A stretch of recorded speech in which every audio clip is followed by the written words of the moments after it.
যখন দেখবেন ভারী হচ্ছে মুঘলাই খানার পাল্লা, চটজলদি বানিয়ে ফেলুন চিকেন রেজালা।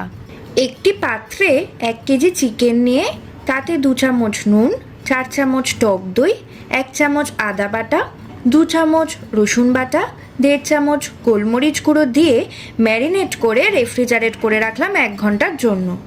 কড়াইয়ে ঘি দিয়ে 2টো তেজপাতা, 2টো শুকনো লঙ্কা, একটু গোটা গোলমরিচ এবং অল্প দারচিনি ফোড়ন দিয়ে একটু ভাজা হয়ে গেলেই নাক যখন কথা বলার চেষ্টা করবে 4টে মাঝারি সাইজের পেঁয়াজ বাটা দিয়ে নাড়াচাড়া করে নিলাম। এরপর এর মধ্যে কাঁচা লঙ্কা বাটা দিয়ে ভালো করে মশলাটা কষিয়ে নিয়ে যখন মশলার জলটা একটু টেনে যাবে তখন ম্যারিনেট করা চিকেনটা দিয়ে 5 মিনিট হাই ফ্লেমে রেখে ঢাকা দিয়ে দেব। যখনই দেখব চিকেন থেকে জল ছাড়তে শুরু করেছে তখনই পোস্ত, কাজু বাদাম বাটা এবং স্বাদ মতো চিনি দিয়ে চিকেনটা সেদ্ধ হওয়ার জন্য ঢেকে দিচ্ছি।